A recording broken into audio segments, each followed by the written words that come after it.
start that again. Hold on.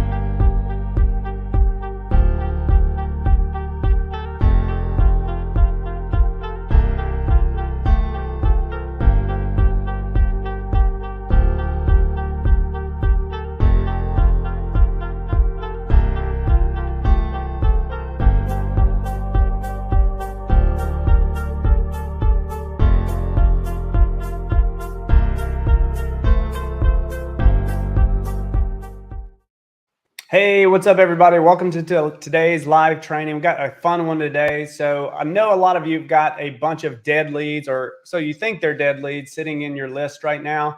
Well, today we're going to show you how to not only revive those dead leads, but turn them into actual revenue for your business. And we're going to show you also how to get 80% of those people to show up for their phone calls and have them pre-sold before they even jump on the call with you. So to do that, I've got a very special guest with me today. His name is Joel Yee. What's up, Joel? Hey, what's up, Ron? Thanks for having me here. Super pumped. Yeah, man. I'm super excited to have you. So Joel is got a pretty impressive background. So I'll let him kind of give you a little bit of background on him, and then we can dive into the presentation if that's cool. Yeah, so I always tell this quick story. My bread and butter in this whole entrepreneurship space or the info coaching space came from me being a consumer myself. So when I graduated college back in 2018, I was looking for work, looking for money, right? And I came onto this planet of Facebook ads, and one person in particular, an Asian guy in a red suit, you guys probably know him, Dan Locke. He had a course back then called the High Ticket Closer Program. And, you know, for me, I was just like, you know what? I don't have any money, but I have credit. Oh, am I? Uh-oh. You froze a little bit. Am I still here? Your video's frozen, but I can hear you. What in the? Okay, that is so strange. So you can still hear me? I can hear you. Yeah, that is weird. I'm just talking to your frozen. Okay, let me fix that. Why is that doing that? Okay, how about now? There we go. There you go. That's so weird. Okay, later, I guess later if it does that again, you have to let me know. I don't know when it. Yeah. Okay, no worries. Anyways, I was saying that I had no money, but I had a credit card, and I put the whole course on my credit card, got into the program. Long story short, I became one of those commission phone sales guys. And I'm very proud to say that in my first year, I made my first six-figure income, commission-based, which was really cool. And so, you know, I spent the past 5 years really dabbling in high-ticket sales, and I became head of sales at his company, right? And when I left his company last year, we've helped generate over $35 million in a single year in his company doing info coaching sales. And I led a team, you know, as big as 110 salespeople. I had a bunch of sales managers, sales leaders. So that's like my initial back story. And for the next part, Ron, I'm going to share with everybody when I put up my slides and talk about how we came across, you know, dead leads to profits, sales farming. Cool, man. Yeah. Super excited to jump in. So, I mean, if you're ready, let's dive in. All right, let's go. Okay, so let me know, Ron, if you all can see my screen. Yeah, let me add this to the, okay. And let me know if my camera goes wonky. I'd never seen that. Do that before? It should be good. Yeah, we see you and we see your screen. So okay. Actually, everybody in the if somebody can comment and let us know if y'all see his screen, just give me a 1 if you can see his screen. Also, by the way, if you are watching this on Facebook, there's a link that you can click in the description of this post where we can actually see your name. Thanks, David. Thanks, Jennifer. Cool. All right. So we're ready. We can see it. Amazing. Yeah. And I actually got my little iPhone on the side here so I can actually see myself and the comments. Amazing. Okay. Awesome. Cool. All right. Sales farming. Here we go. Now, Ron, feel free to ask me questions too anytime. Okay. Okay. So today we're going to talk about how you can get leads you thought that were once dead, right? Inactive, to beg you to get on a sales call with them. So if you look here, these are screenshots of Go High Level, right? A simple CRM. You can see how the blue messages is from a closer, right? From a client. And the black is the white is obviously prospects who are once inactive, once dead. So you can see this guy actually said, look, I'm free today. And he actually called in to the closer, right? And you look on the right here, all these different people said, yes, I'm interested. Thank you. I'm interested, right? More information, please. So the goal from this presentation is to allow you to turn your leads that are you're sitting on a gold mine. We want to get them back on the phones with you, get them super excited. Okay, so that's the first thing we're going to cover today. The second thing is I'm going to give you a very detailed breakdown, almost like a script of the exact sales framework that I use to generate over $80 million for all my clients in the past 5 years. And the third thing is what Ron alluded to earlier is helping you get a high show-up rate. So you can see here, one of my clients, we did over $1 million last year, and there was an 83% show-up rate on book calls, right, for a whole year. And that's pretty high when it comes to the info coaching space. And we did, for this specific account, we were doing options trading, in the financial sector. So this is a pretty high rate. And I want to show you how you can do that as well today.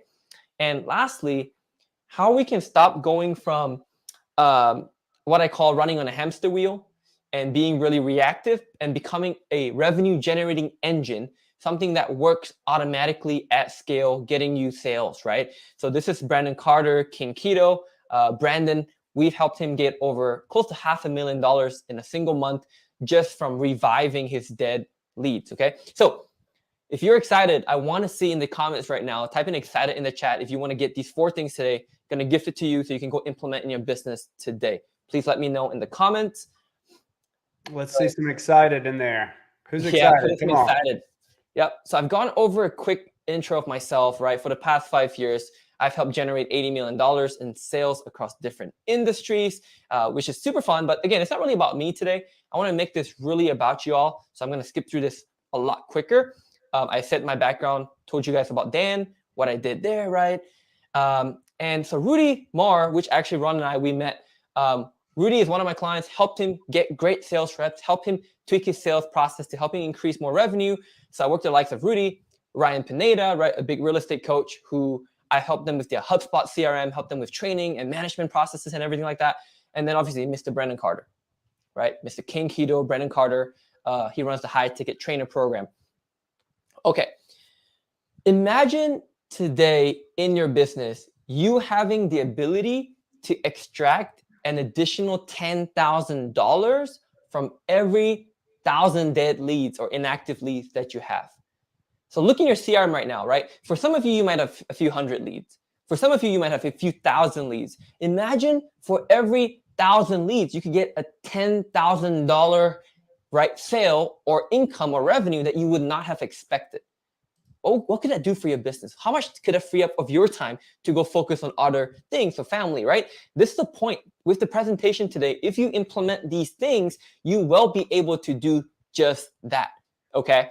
And it doesn't really matter if, what your background is, who you are, what you're selling, right? Where you're at in your business, what niche you're in, who you serve. None of this really matters because this strategy will apply across all verticals. This is literally taking human psychology, applying a lot of NLP and persuasion to it, and it works on anyone that's a human being. So what you're going to be able to implement is just going to be able to impact people, right, that you're communicating with, that you're talking to. Now, I could just give you all of this, and I hope that one day you're going to implement it. But realistically speaking, that's really not good enough for me. I want to make sure that it's not going to be someday for you. It's not going to be next week. It's not going to be next month. But rather, you're going to commit to yourself that you're going to implement this today. Okay? So can you make a commitment? Type in the chat. If you're committed, say yes, right? Say yes, I will implement what I learned today in the chat before I go on. And I have to see a lot more yeses, okay, before we even continue. I'm going to type yes. Yes. I'm doing it. Yes, Good Ron. stuff. I love that. You're leading from the front. I love it. Let's go. Okay. Yes. Jennifer. Love it. Amazing. Amazing. David. Yes. Amazing. Cool. All right. All right. Okay. Alex Hormozy once said, you take action despite your imperfect conditions, right? And it's really what we do here today. A lot of the stuff you're going to learn today, I want to preempt and warn you that it might seem like it's techie. It might seem like it's complicated, but I assure you it's not. So I want you to just take action. It doesn't matter whether you think you're good at tech, or it doesn't matter whether you think this is like, a lot of work. I want you to realize that you can get results just by implementing a fraction of what I share with you today, okay? And this is the process. So if you're writing notes, if you're taking a screenshot, make sure you take this process. Is the lure, hook, harvest, and automate system. I want to go into each step in depth today. Okay, so I'm going to cover a few misconceptions or limiting beliefs before we go into it. The first one that I get all the time is this, Joel, my leads are just bad. There's no money left in my leads. I've tried to email and text them and call them already, right? Like I've done this before, so there's really nothing left, okay? Now, if you're thinking that, you're not alone, and you also might not be wrong. But here's what I will say. And this is where a lot of it today, you're going to learn a lot of different sales techniques and principles from me, because that's actually a lot of what to do with this as well, is having sales skills and the right sales mindset. But let me ask you a question, okay? Let me ask you a question. You're selling a solution that helps people, right? So you're impacting the world. You're wanting to change their life, wanting to help improve businesses, okay? Now, do you agree that for every single person on this planet, their situation can change over time? So what I mean by that is, just because you say no today, you say no to a solution, you say no to an offer, does that mean you're going to say no forever? Right?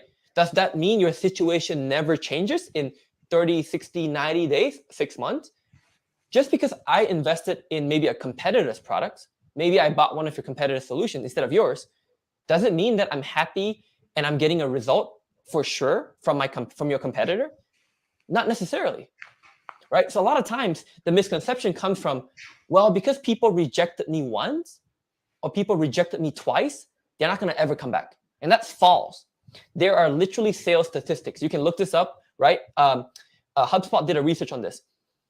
It takes 5 to 7 follow-ups for a salesperson to get a closed deal from a person that would say no, right? Someone that's like saying no, no, no. Or they ghost you, they forget about you. It takes 7+ follow-ups to get a sale. So what that means is, just because you got rejected a few times, it doesn't mean that your leads are bad. It just probably means you haven't done enough nurturing, enough checking in, enough follow-up. And we're going to cover that today. Okay? The second thing is this, which we touched on already. Well, Joel, I don't have time to implement this. This is a lot of tech work. Well, here's the good news. And I'll give you the good news by asking you another question. If you could set something up once in your life, and let's say it's like let's just assume it's like a rental property, right? You buy a home, you fix it up a little bit, you rent it out on the market, and let's just say it's going to produce passive income, right? And let's say you use a property management company, so you don't do any of the management yourself. You're getting sort of passive income for the rest of your lives, right? You would say that's a pretty good deal, right? If I could give you the funding to get the house, I could give you a property management company, you would make a positive cash flow every single month. You would say, yeah, that's pretty great. That's a great investment deal. Same thing with sales farming. You only need to set this up one time, right? One time. So I want to be clear. A one-time setup will get you the results you want. So you don't have to keep coming back to this and doing a bunch of maintenance, right? Okay. Ron, by the way, am I Yeah, frozen? you froze. I didn't want to interrupt you, but I was gonna say, like, I saw myself. Your screen's fine, but your video is frozen. I'm glad I have my Facebook comments open, because I can see myself freezing. Yeah. All right, I'm back. Am I back? Yes. Yeah. Okay. And I'll tell you a quick little backstory as to how I discovered sales farming, okay?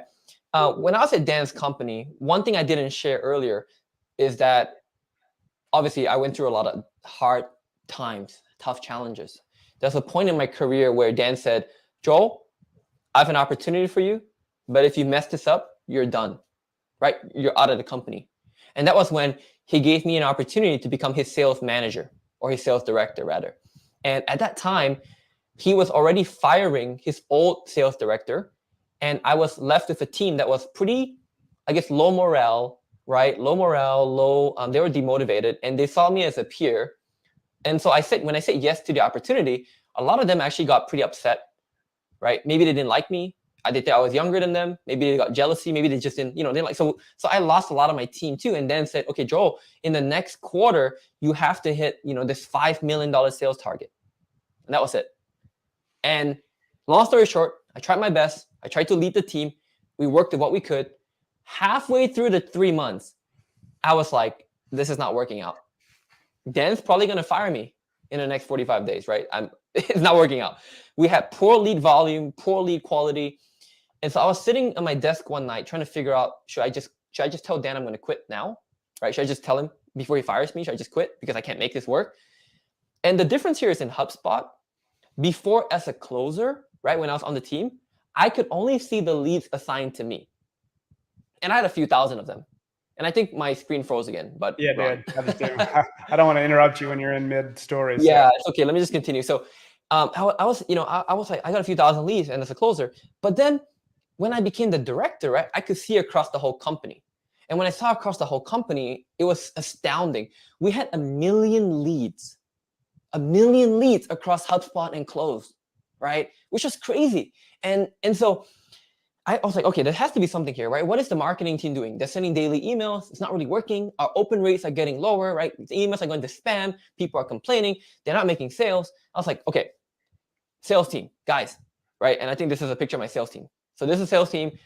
In person, this was like, we had a team of like 110. There's probably half of them. I'm right here in the middle here. I was like, guys, I want to help make you more money. I want to help you win, right? Because I wanted to get their buy-in. And I said, I'm going to create email copy and email sequences and text sequences for you and voicemail copy. And you are going to have to make some calls. Let's try to hit our dead leads, right? Because keep in mind, we had less than 3% of all leads that were actually buyers. 97% of leads in Dan's database were non-buyers. And so, we did that, right? The sales team did voicemails, emails, text, automation sequences, right? And long story short, lo and behold, we actually collected over 7 figures in cash from dead leads. So needless to say, I kept my job, right? And I kept my job not because I hit the $5 million target. I missed that. But I kept my job because Dan saw that we kind of innovated and we took ownership and the sales team really did work. And this is really money he never expected to make, right? This is revenue he didn't expect to collect. So long story short, I'm going to give you this process today. Just wanted to share that backstory with you. And then maybe, Ron, I'm just going to turn off my camera so it's less distracting. Okay. Yeah, that way we can just focus on the slides. I'll come back after this. Your slides are, you need to reshare your slides. Oh, is that why? Huh. And you can just leave your slides up because I can toggle between them. Okay.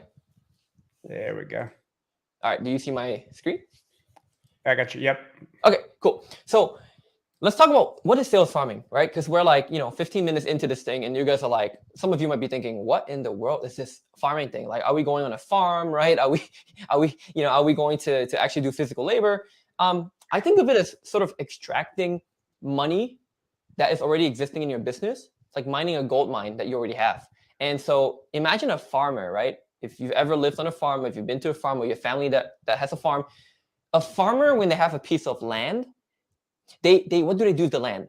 Well, they plow it, right? They plant seeds, they water it, they put fertilizer, they harvest it when the crops bloom, and that's great, right? And they do it again and again every single year, every single season, right? Can you imagine if one day a farmer said, well, I don't like my land. Let me just buy a different piece of land like 10 kilometers or 10 miles away. Oh, let me buy another land, right? Let me buy, and then, in a 6-month period, this guy bought like 20 pieces of different land, and he's only using one land, right, once, and then throwing it away, basically. That'd be pretty dumb, right? That'd be pretty ridiculous. But in our businesses today, many of us are guilty. You and I both. We're guilty, and we're saying our list of leads, just like that piece of land, they're bad. They're not good enough. So let me go acquire more clients. Did you know, according to the Harvard Business Review, right? And this is in 2014. So the Harvard Business Group, they did a study. It costs 5 to 25 times more money to acquire a new client than it is to retain or upsell an existing client. 5 to 25 times more. We're in 2023 now, right? If you don't know already, Facebook ads, everything else has gone up since 2014. It's probably 50 times more expensive today. And yet we're saying, oh, but my leads suck. Oh, my leads are bad, right? I'm just going to get new leads. We're literally losing so much money doing that. So sales farming will prevent that, okay? It's an automated way of reaching dead leads en masse, right, in bulk, and reviving them so that they'll beg you to buy your products and service. That's really what it is, okay? And I'm going to cover a quick difference because people say, but Joe, I don't get it. Isn't this the same thing as email and text marketing? Like, isn't this the same thing as using a sequence and just sending it out? Yes and no.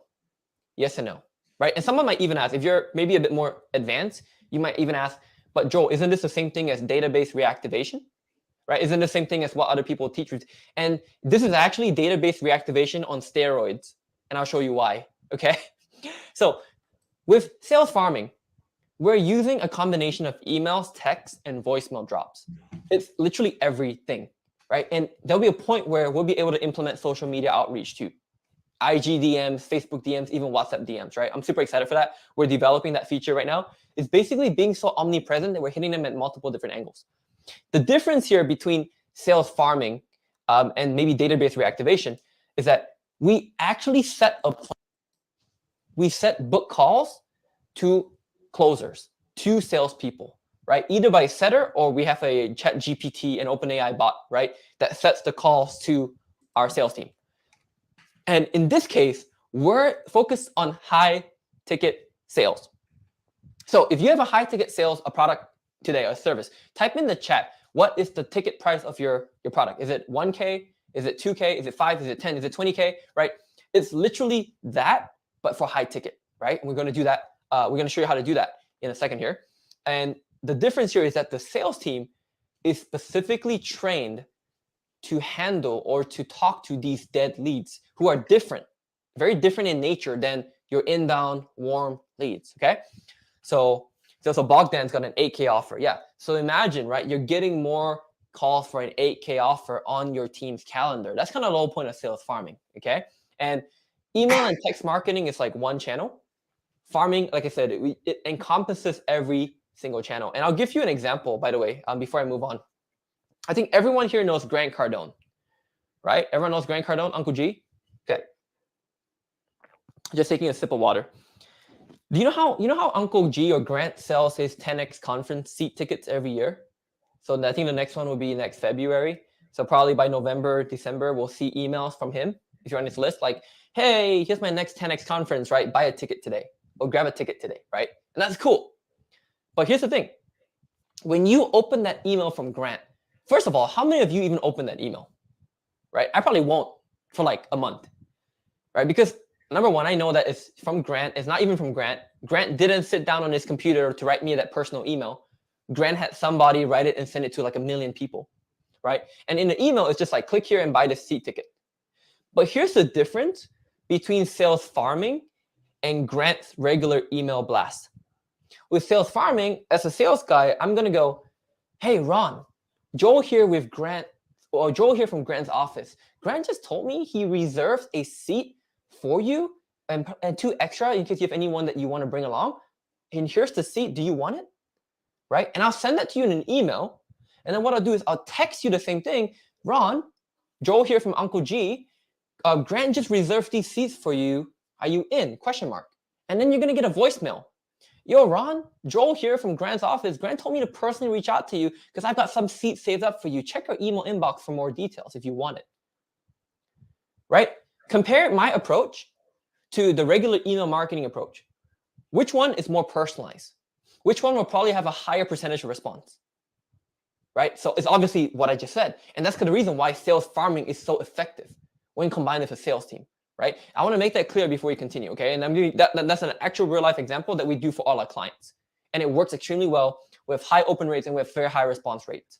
So before you move on, can I ask you a question? So can you give us maybe some other examples from something that might not be a conference? Maybe it's like we're, doing a relaunch or a launch or. Yeah, great question.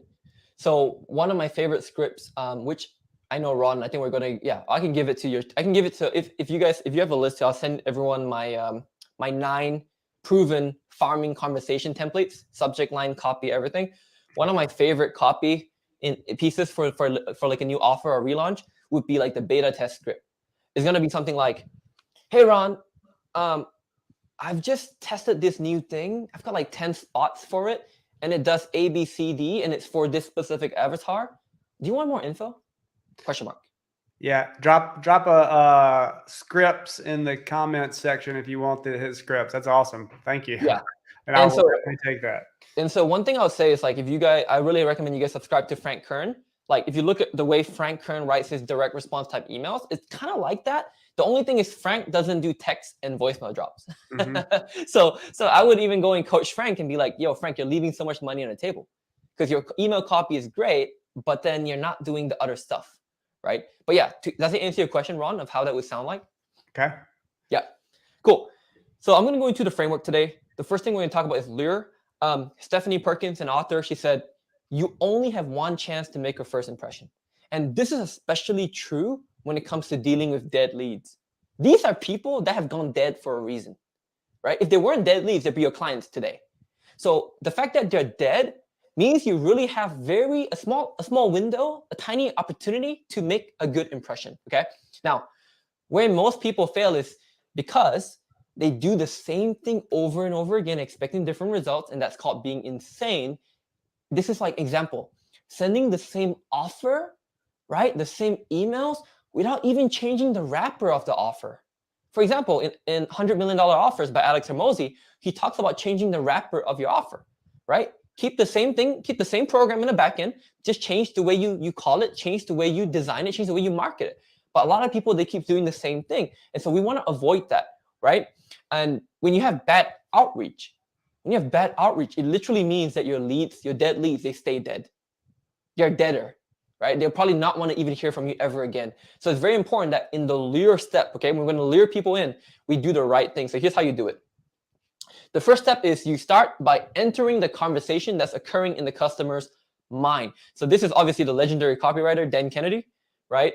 Magnetic marketing, all that stuff, right? GKIC back in the day. You know, Dan is an absolute legend, probably one of the best marketers in the world that's still living. This is super key. Here's the number one sin, the cardinal sin that most companies make, and what we did at Dan's company. We had everyone in a single email list, and we sent everybody the same freaking stuff. Bad, extremely bad, right? Because imagine this. I'm going to teach you your segmentation of how you could do a simple lead score, just to simply segment your list, right? You got people who've bought from you before. So previous clients, but maybe they haven't bought from you for the past couple months, couple years. That's one list, okay? A second list could be people who booked a call with you, but they never ended up buying. That's a completely different list. Why would you send the same email with the same offer to these people with different buyer's journey? That's just called being lazy and not segmenting your list properly, right? I would tweak my emails that go to the buyers, and I would tweak my emails that go to people that booked a call. Those are completely different buyer journey, right? My clients would be, hey, Mr. Client, so thankful of your business with us in the past, right? I would start my copy very differently. Hey, Mr. Prospect, you booked a call with us a few weeks ago, but you never ended up joining, right? It's completely different copy. That's something that's super important that I want you all to either take a screenshot of this or just write this down. I'm going to give you a few ways you can segment your list in your database, in your email system really quickly. You have to do this today. Okay. Any questions, Ron? Anything on this? This is super important. Before we this is like step one of sales farming. Any questions out there? Okay, I think it's pretty straightforward, right? It makes sense. Yeah. Cool. All right. Now, once you segment your list, I'm going to give you some copy secrets. Ron asked me about this already. I'm going to give you guys more gold here. Your subject line is everything, friends. In this case, we're talking to dead leads when they're like dead. You really want to make sure your subject line is freaking killer. I'm going to give you the subject line that has gotten us the highest open rates in the history of dead leads. 50% open rates on dead leads, which is pretty good.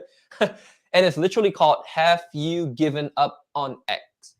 Have you given up on losing 30 pounds? Have you given up on starting an online fitness business? Have you given up on recovering sales from your dead list of leads, right? Have you given up on starting a software company or whatever, right? The have you given up subject line is going to get you extremely high open rates.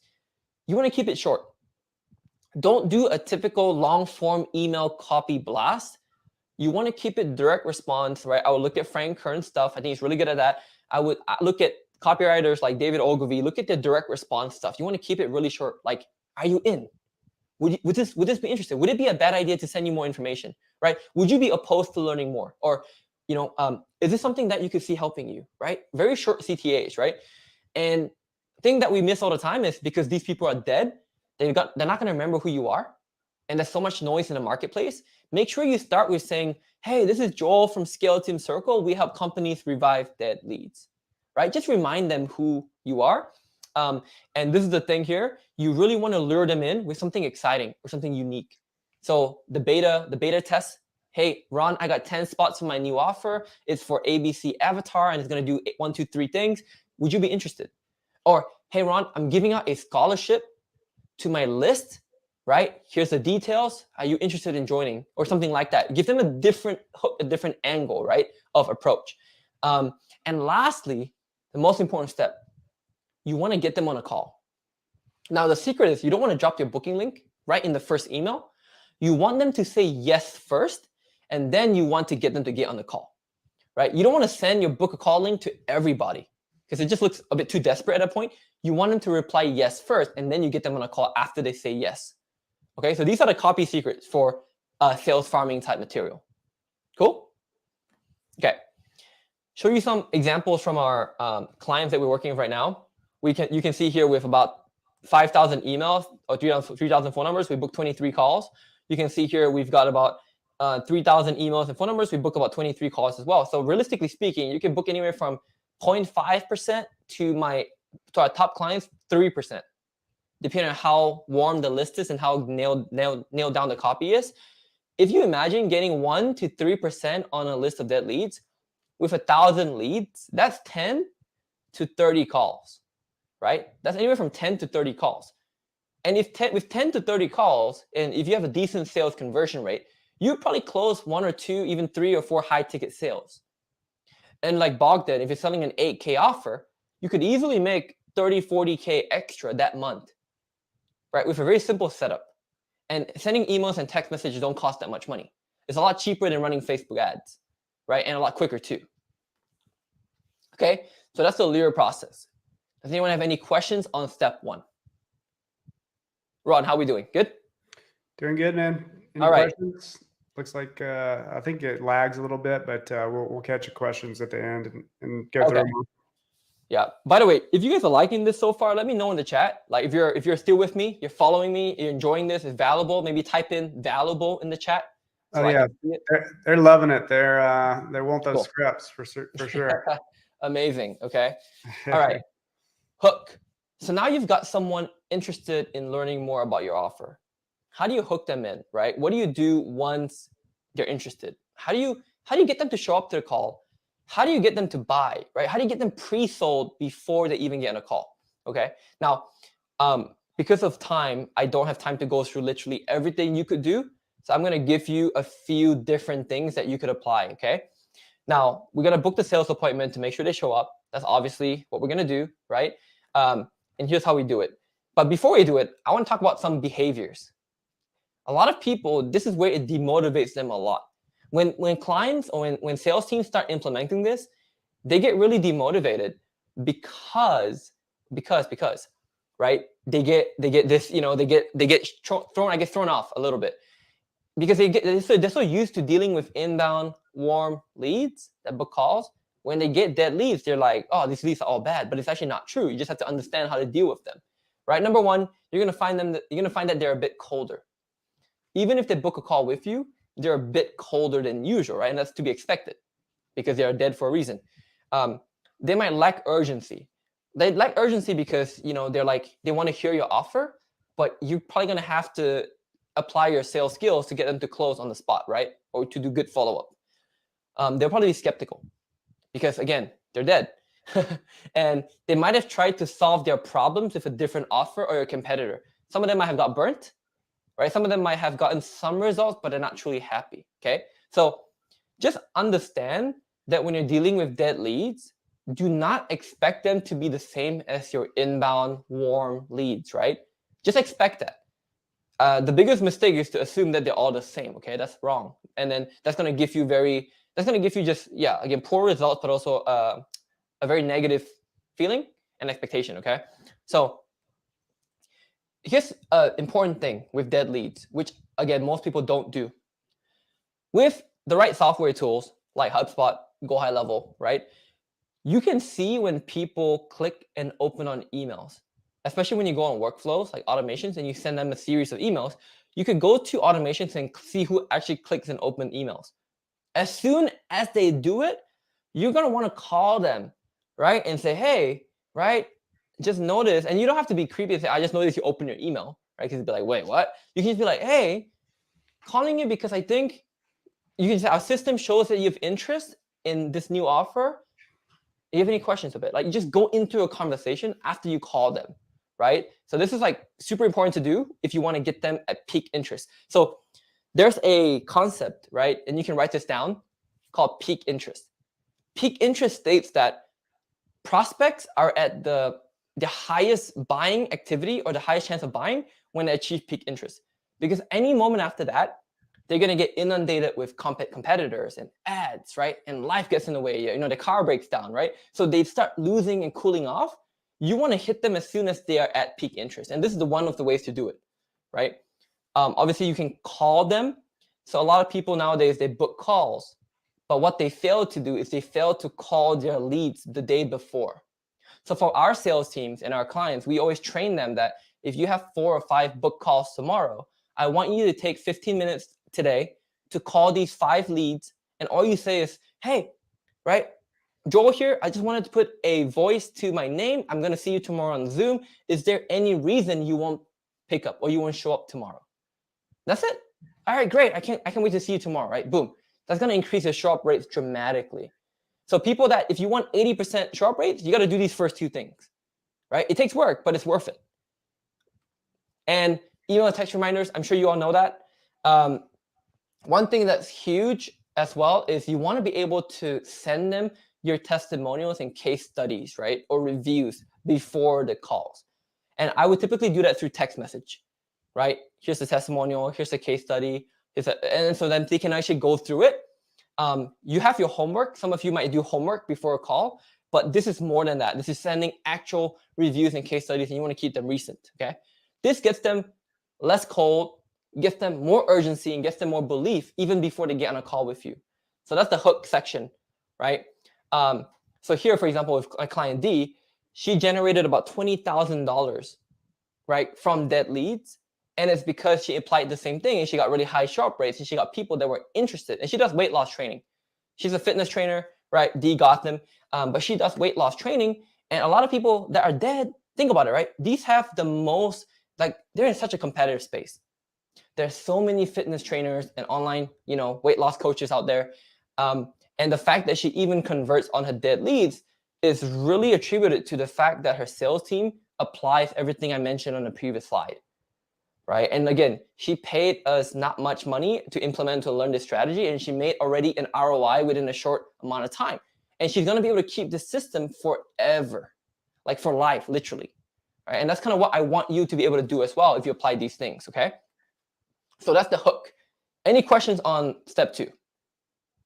While I take a sip of water. Yeah, we'll field them at the end because I know Cool. they lag a little bit on StreamYard. So no problem. All right. So for the harvest section here, I want to go over my virtual selling system. This is a system that I train all my clients on, and it's actually a very simple system. It starts with the connect, the understand, making the offer, right, inspire, and then transforming people's lives, right, which is a big part of the sales process. I always believe, and this is something that I've realized, I guess recently, because I got taught this by one of my mentors, is that when you are selling, when you are in the process of helping someone make a decision that can potentially change their life, the first thing you want to keep in mind is that you have to set a vision bigger than what they have themselves. So for example, if someone wants to lose, let's say I'm a weight loss coach, right? And I'm working with men that want to lose weight and get shredded, right? Let's say that's like my kind of my target avatar, you know, men in the 25 to like late 30s, right? 20s, 30s, okay? It's one thing to say, hey, congratulations, Mr. Client. I'm so proud of you. I'm so proud of you joining my program. Can't wait to help you lose, you know, that 25 pounds, right?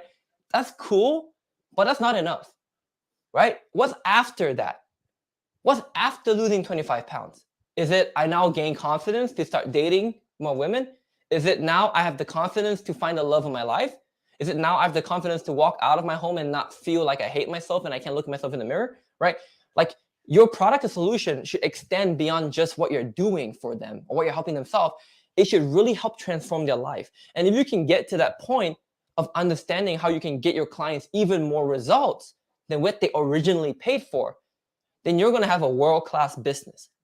And this is the first mindset that I want to give you and train you on as a sales professional, understanding that piece first, is that your job, and I'm not here to, I'm not arrogant enough to say that on a sales call, you're going to transform someone's life. I'm not saying that. But what I am saying is that you should lead them to a little bit of transformation, taking them out of their comfort zone so they're willing to do something new, right? And that's really important when it comes to harvesting. You can't harvest your crops, right? If your crops are not ready or not ripe.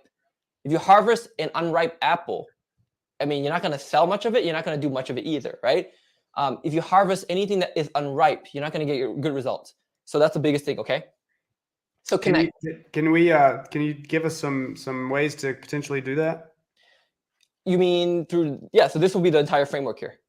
Okay, gotcha. Yeah. So with the connect step, I'm going to give you all some scripts and some scripts, but also, I guess, some lines that you could use on your sales calls. It's very important that you can send this training to your setters, your closers, right? The same stuff I train my clients on. The first step with the connect on a sales call.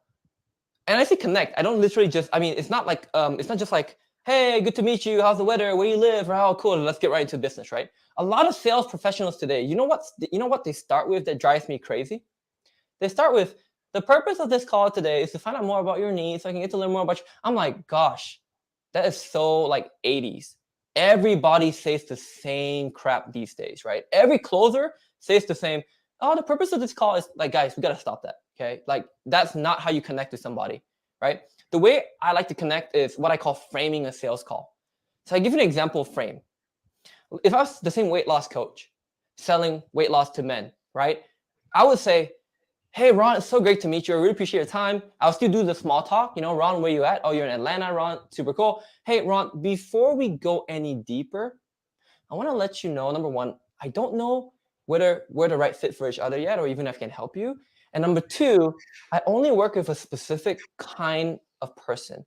Someone who's a busy entrepreneur, who's male, right, between the ages of 21 to 39. And they have to be busy, but they also have to have enough time to and have enough commitment to work on themselves, right? Typically, I find that when I speak to 10 men, only one of them would be a good fit, and I can get them tremendous results. So on this call, I'm going to find out whether you're someone that's super committed and super excited to get their life on track, and maybe be one of those 10. Okay, sound fair? Right? So I'm sort of framing the call, but I'm not saying the purpose of this call is to do all that stuff, right? I'm getting them to play within my left and right limits of how I want the call to go. So anytime Ron's like, oh, that's a lot of work, right? If Ron gives me an objection like that later on, like, oh man, that sounds like, working out is going to be quite a bit of, it's pretty tough. I can go, and that's exactly why I told you in the beginning, I'm looking for very specific people that you might not, and it's okay, you might not be a good fit, and that's fine, right? So I can get him to now self-justify why he is this ideal person. So for your offer, I want you to spend some time this weekend thinking about how can you frame the call so that people can jump on being pre-sold as well. For example, another one, favorite one for business opportunity, I would say something like, Mr. Prospect, did you know that in America, less than 5% of people actually make over 6 figures a year? And in the world, less than 1% of people actually do that. That means if I speak to 100 people, only one of them are actually able to become successful entrepreneurs or 6-figure earners. Now, I don't know whether that's you today, but on this call, let's find that out. Okay, sound fair? Just setting that frame will get them to self-justify why they are that ideal person. So that's the first thing you want to do, okay? That's the connect stage. Now, for the understand stage, 2 things you want to do. The first thing is you want to quickly disqualify, right? Nothing is worse than spending 45 minutes on a sales call and then having someone saying they're not financially able to move forward, or they got to talk to their spouse or their husband, right? Or whatever, or their business partner. So you want to spend the first 10 minutes quickly disqualifying people. Do not waste your time on unqualified leads, right? There's something here I call BANT. BANT, it comes from enterprise sales, but it works extremely well even in our info coaching space. B for budget, A for authority, N for needs, and T for timeline. Okay?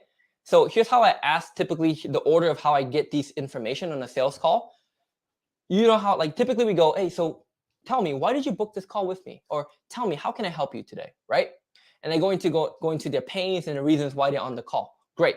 We're gonna get it. We're gonna get, even before we get some needs, I like to say this. I like to say, look, I've had people come on these calls and tell me that they need someone like their spouse to have maximum alignment with to make a decision. So just want to ask you before getting started, like, is there anyone else that needs to be on this call so you can get really aligned on?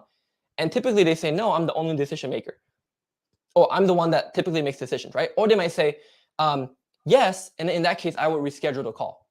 Ideally, even before that, obviously, if you have a setter team or you're doing your own qualification, you want to make sure that the decision makers are already qualified, right, before they get on the call.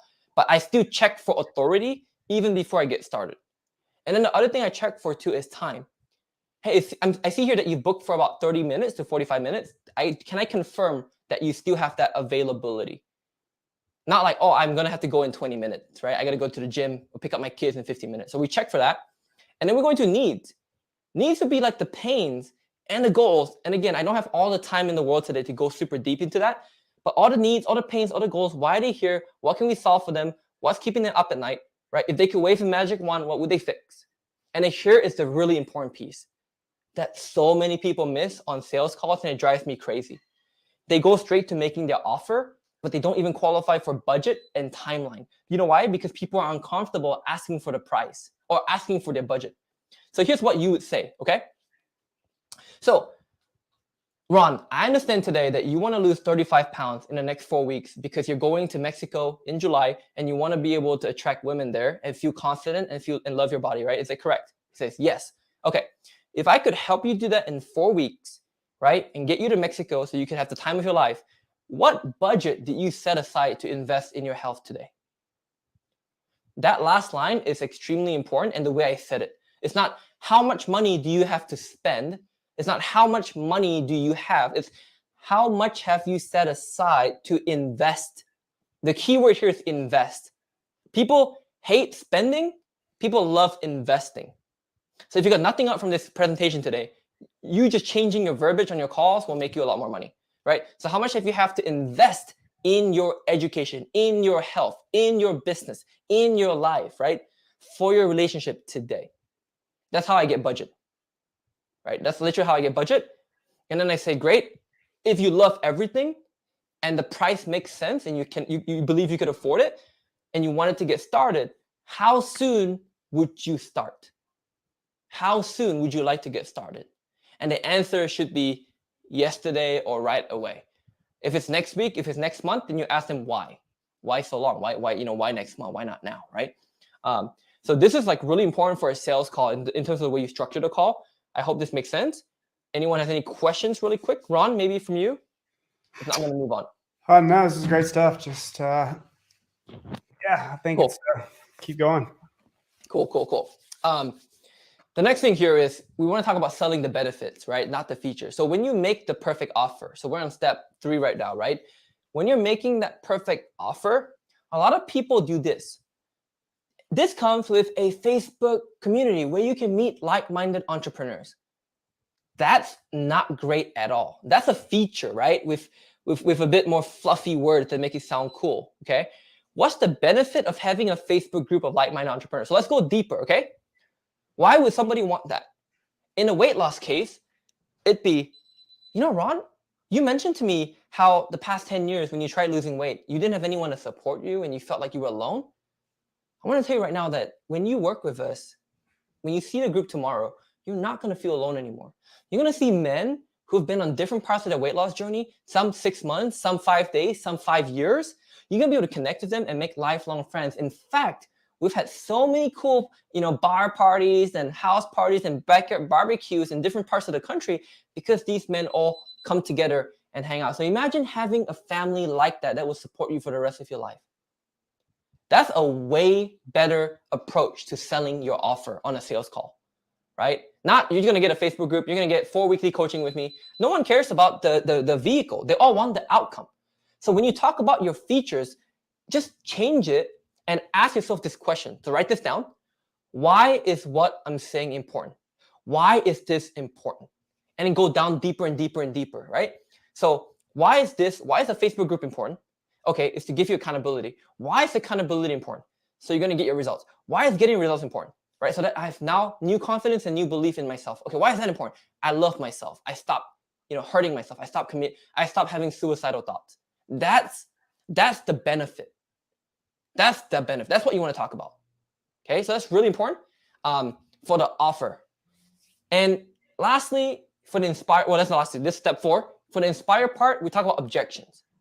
When you make an offer, you're going to get objections. There's something here I call the objection nullification sandwich, right? And the human mind has 3 parts to the brain. We've got the logical brain, the rational brain, and then the reptilian brain. So a lot of us as human beings, as the reptilian brain, we get scared, right? We get scared to do things because that literally holds us back from taking risk. So I like to talk about when I nullify objections, right? Not handle them, because when you handle objections, they can still come up. When you nullify them, you put them deep in the ground and buried, 100 feet deep. So when you nullify objections, you want to appeal to the logical brain and the emotional brain. So it's something like, hey, Ron, don't you agree that losing weight is worth more than any amount of money, or getting in good shape and being healthy so your doctors don't, tell you any health scare reports? Isn't that worth the peace of mind, worth more than anything in this planet? Yes. And don't you agree too that if you lose weight to 35 pounds and you also start loving yourself in your body, you go to Mexico, you're going to enjoy the best summer possible, right? Like, that's a logical thing. It's like sequential. Yes. That's not enough, right? You can't nullify an objection like that. You go one step deeper. You go, okay.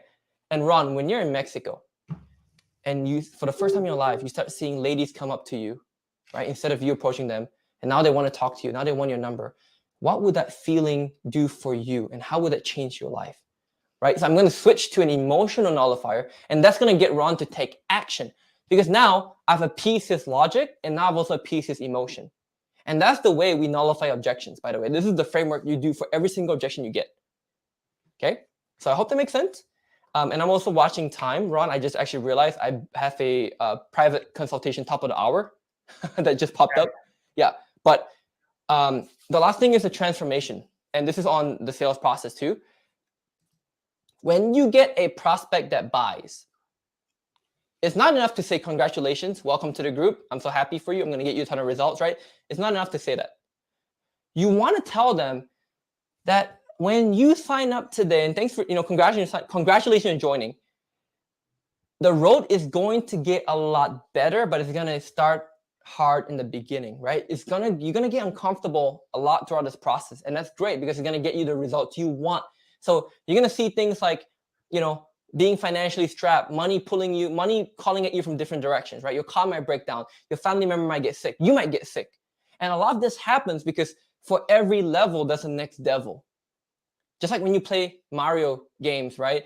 You have to beat a devil at every level, right? Every boss. It's the same thing. When you get to a new level in your life, you got to break through a ceiling. You're going to experience different hardships. And I want you to be able to know that ahead of time so you can break through it when it happens.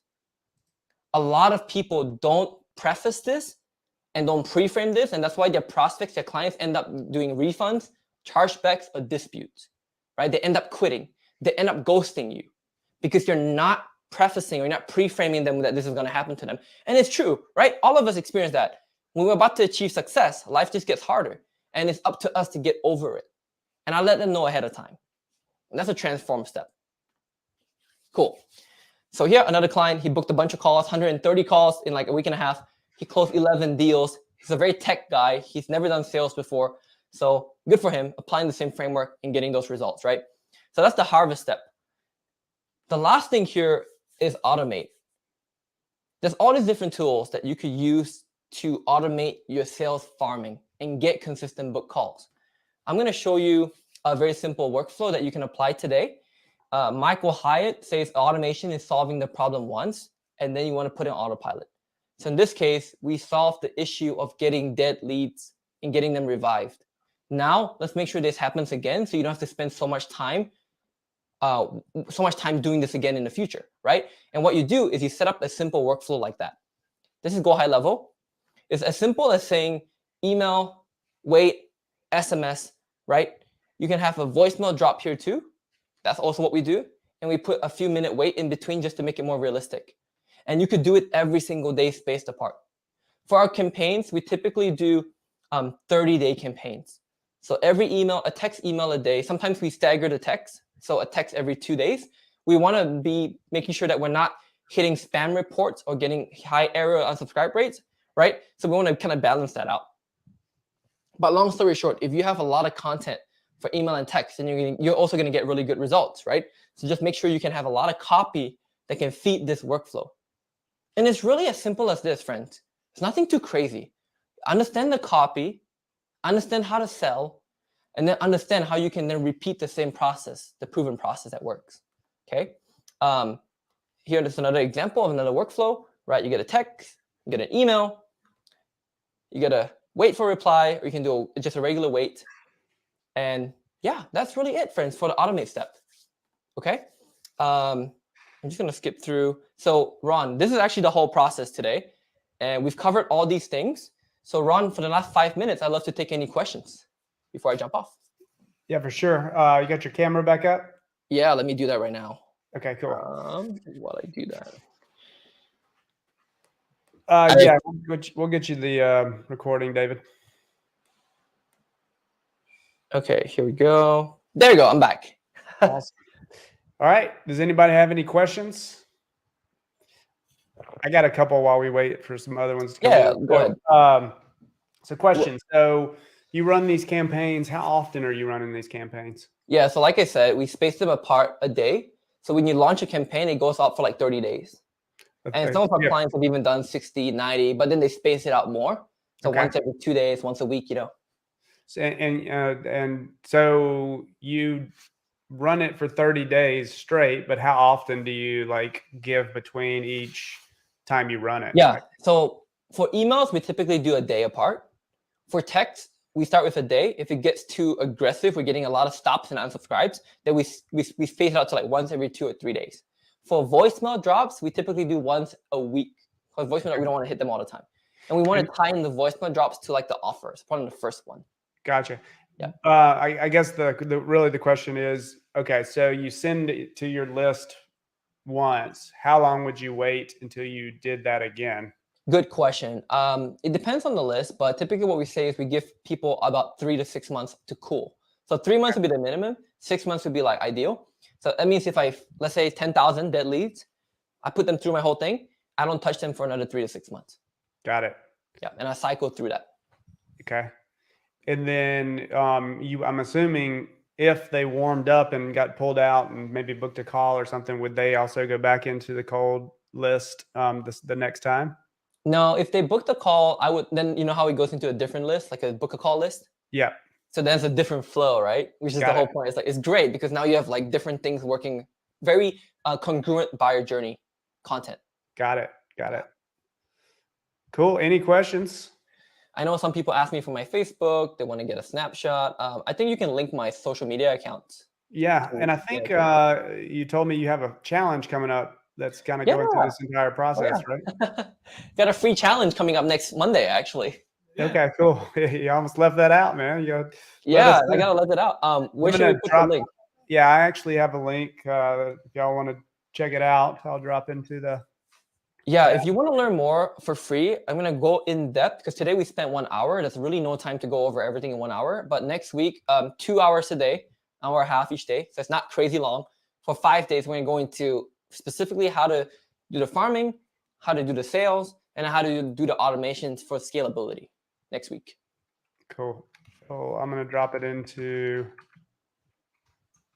the chat here or the comment section. So if y'all want to see it, you can go here. Amazing. Yeah, thanks so much, Ron. I do have to jump off in like a minute. Yeah, man, no worries. Well, if I'm sure people will want you back, so we might have another one of these at some point. Yeah. And next time I come back, we can survey your group, and if like whichever specific part they want, we can spend a lot more time. Because today was just like the high level fire hose on everybody's face kind of thing. I know it's a lot of information, but we can definitely distill it. Okay. Future pieces. Yeah. Yeah, for sure, man. Well, I know you got to go, but if you guys have questions, you can drop them in the chat, and then I'll make sure that we can send them to Joel, and he'll answer them for us, and I'll do a little video with that. All right, guys. Amazing. Yeah, well, thank y'all for joining. Joel, thank you so much, man. This was awesome. I really appreciate it. So we'll end it for today, and we appreciate y'all, and we'll see you next time. Thanks, Ron. See you later. Bye, everybody. Take care. Let's crush